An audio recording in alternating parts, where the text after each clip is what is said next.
Chers amis, pour cette semaine, les informations économiques importantes à retenir pour décrypter l'actualité sont les attaques terroristes en France avec le lien avec l'économie et le sujet du G20 en Turquie. Avec les événements terroristes du 13 novembre 2015, la France plonge à nouveau dans la barbarie. Aussi, je voudrais m'associer à la douleur des familles, à l'émotion nationale et rendre un hommage sincère ici à nos martyrs tombés sous les attaques fanatiques de cet islamisme radical. N'ayons pas peur de nommer l'ennemi.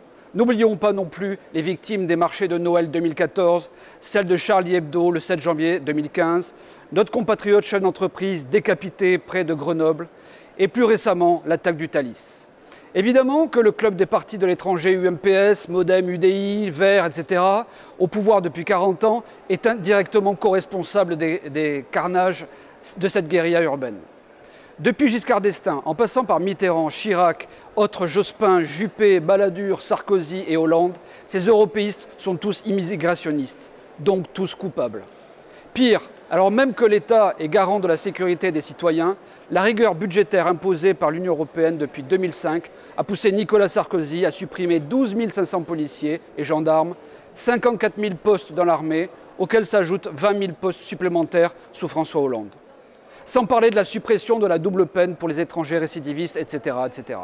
Ajoutons à ceci la connivence des administrations Sarkozy et Hollande avec les investissements suspects du Qatar et de l'Arabie Saoudite en France.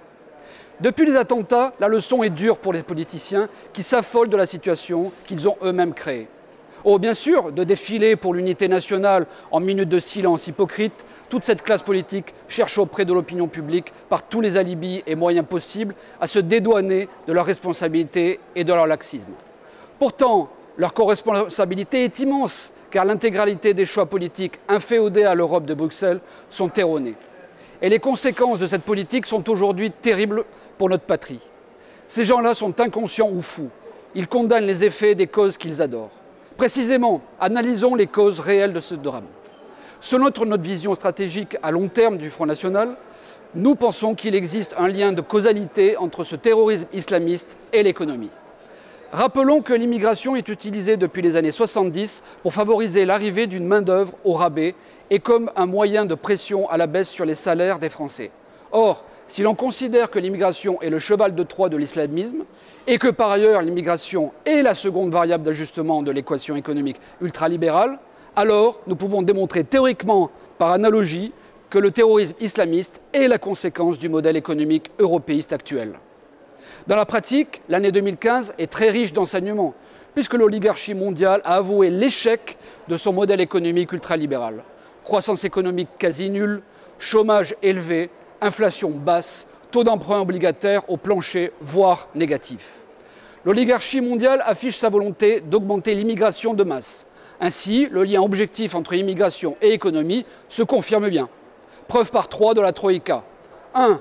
La BCE, via son numéro 2, Victor Constantio, déclare en septembre que les migrants sont le plan B pour soutenir la démographie et la relance de la croissance, après l'échec économique et monétaire du plan de Draghi de création monétaire de 1100 milliards d'euros, le fameux quantitative easing. 2. Pierre Moscovici, de la Commission européenne, affirme début novembre que l'afflux de migrants aura un impact positif de 0,2 voire 0,3% de PIB dans l'Union européenne. 3. Christine Lagarde, directrice générale du Fonds monétaire européen, international, le FMI, appelle l'Union européenne à accueillir plus de migrants pour booster la démographie et la croissance économique. À cela s'ajoutent les déclarations pro-immigrationnistes de Juncker, Obama et Merkel ce week-end, malgré les attentats terroristes de Paris. Question: pourquoi les institutions monétaires, économiques et politiques mondialistes insistent tant pour maintenir ces flux migratoires? Tous ces éléments mis bout à bout donnent un plan d'ensemble qui confirme l'analyse du Front National. L'ultralibéralisme est la racine du mal.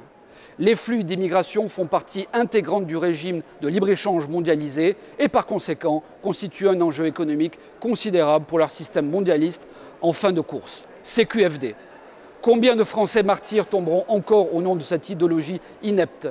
Seul le Front National peut mettre fin à ce terrorisme islamiste grâce à son programme de protectionnisme intelligent.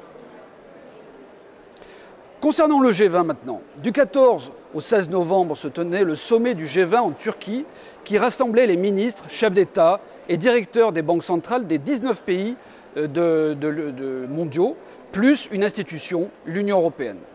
Vu les événements de vendredi, le principal sujet à l'ordre du jour était logiquement le financement du terrorisme. En effet, si l'État islamiste est capable d'opérer de façon si organisée, c'est aussi grâce au financement de l'aide qu'il obtient à travers le monde et à la vente de pétrole et d'objets pillés. Le budget de fonctionnement annuel de l'État islamique serait supérieur à 2 milliards de dollars. Et selon le président russe Vladimir Poutine, 40 pays sont concernés par des transferts d'argent vers l'État islamique, y compris des pays membres du G20. Ce triste constat nous permet de faire le rapprochement avec l'opacité totale du système bancaire privé. L'exemple illustrant le mieux ce phénomène est la banque HSBC. Cette dernière a été condamnée en 2012 pour avoir blanchi des dizaines de milliards de dollars par les cartels de la drogue et les mouvements terroristes au Moyen-Orient. Le terrorisme est aussi bancaire puisqu'avec la finance noire pratiquée par les banques, le fameux shadow banking ne supporte aucun contrôle ni des États ni des autorités. Et les différentes tentatives de régulation bancaire par les institutions internationales ont échoué, en l'absence bien sûr d'un État stratège et protectionniste. Encore une fois, nos ultralibéraux UMPS, aux ordres des banquiers de Wall Street, de Washington et de la Troïka en Europe, ne comprennent pas la situation et sont incapables de combattre les origines d'un mal qui est inhérent à leur modèle économique ultralibéral. Ce G20 est l'illustration d'un système impuissant et à bout de souffle qui brasse de l'air pour rassurer les citoyens, mais qui n'a pas la vocation de leur assurer sécurité et prospérité.